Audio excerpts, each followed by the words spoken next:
Spider-Man Far From Home catches up with your friendly neighborhood wall crawler as he heads out of Queens for a wide-ranging field trip through the best touristy vistas that Europe has to offer. But it's not all fun and games on this journey abroad. Let's break it all down with some small details you may have missed in the movie's first trailer. The first Far From Home trailer includes a close-up shot of Peter Parker's passport, in which Tom Holland still somehow manages to look like a movie star, in spite of an intentionally goofy photo. While the passport lacks any specific years on any of its date sections, it does include a cute nod to Spider-Man's real-life comic book origins. Pausing the video to take in all the details, viewers may notice that Peter Parker's birthday is listed as August 10th, a seemingly inconsequential bit of trivia. What you may not have realized is that August 10th really is the day that Spider-Man as we know him was born, with the character making his first appearance in a comic book on that date, way back in 1962. In Amazing Fantasy issue 15, written and penciled by Stan Lee and Steve Ditko. While the character's origins would be told and retold many times over many comic issues over the years to come, all the core details are there in his initial appearance. Peter's now canonical date of birth in the MCU is a great tip of the hat to the day that got this whole franchise started.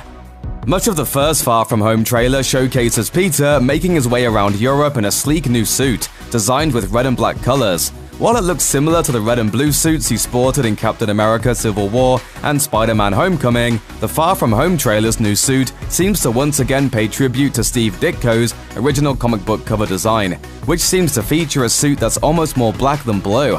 Even more interestingly, this isn't the only change of clothes we see Spidey wear in the trailer. Towards the end, we get a glimpse of a new stealthy-looking black costume that Spider-Man seems to be wearing during a night mission.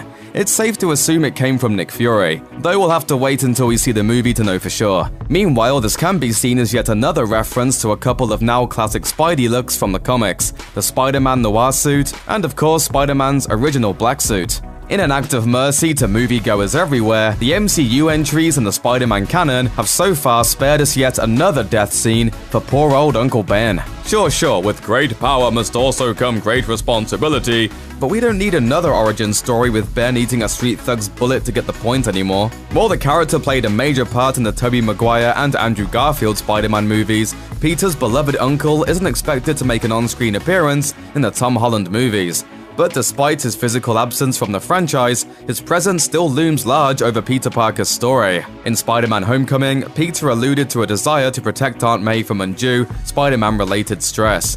May cannot know. I cannot do that to her right now. You know? I mean, everything that's happened with her, please. It's a great way to tell the story that so many of us already know, letting viewers engage with the movie by filling in the blanks themselves. Far From Home takes this thread further with the initials BFP stitched onto Peter's luggage, visible in the center of frame while he's packing for his trip to Europe. These initials probably belong to Uncle Ben F. Parker. It's a heartwarming, bittersweet touch to include in the movie, implying that no matter where Peter goes on his adventures, whether it's across the pond to Europe or beyond the stars to Titan, he'll always be carrying a little bit of his Uncle Ben with him.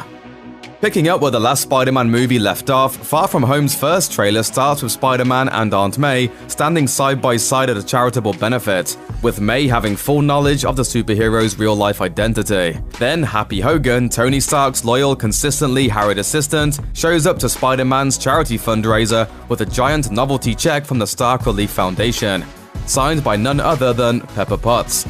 The sequence of events seems to imply that whatever happens in Avengers Endgame, Pepper Potts will make it out alive. Otherwise, this reference would come off as a little bit morbid. One thing that's less clear is just exactly what happened to Tony Stark. Iron Man was a pretty big part of Peter's life in Spider-Man Homecoming and Avengers Infinity War, and the presence of Happy and Pepper with Tony nowhere in sight is a little bit worrisome. We don't want to draw conclusions.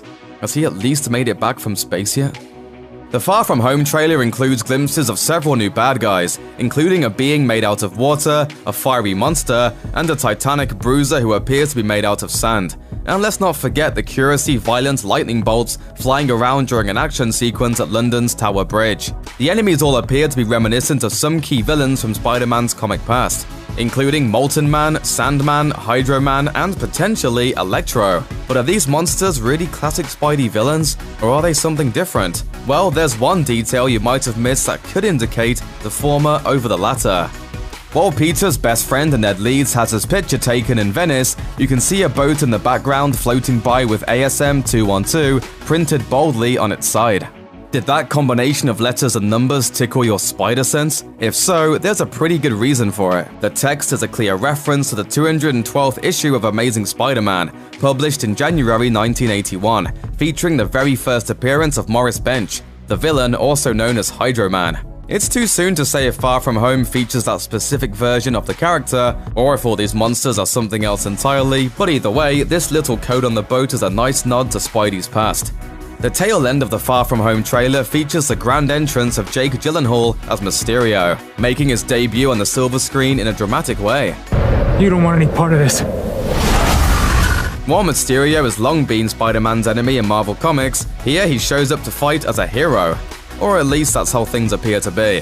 In the comics, Mysterio, whose real name is Quentin Beck, is a stuntman and special effects expert for the movie business who uses elaborate illusions to appear as though he's wielding real magic, usually for the sake of committing crimes. It obviously begs the question, is this trailer pulling a trick on us? After Mysterio shows up to take over the fight against a gigantic creature made of water, his exploits end up on a news broadcast, crediting the Mystery Man for fighting back the threat. Sure, it's possible that Mysterio is just here to help, but what if this special effects wizard was using high-tech illusions to make these fights happen, engineering himself a heroic moment at the expense of Spider-Man and countless civilians? We can't tell for sure just yet, but the way the fight works out for Quentin's benefit is definitely a little mysterious. Check out one of our newest videos right here, plus even more Looper videos about Spider-Man and the MCU are coming soon. Subscribe to our YouTube channel and hit the bell so you don't miss a single one.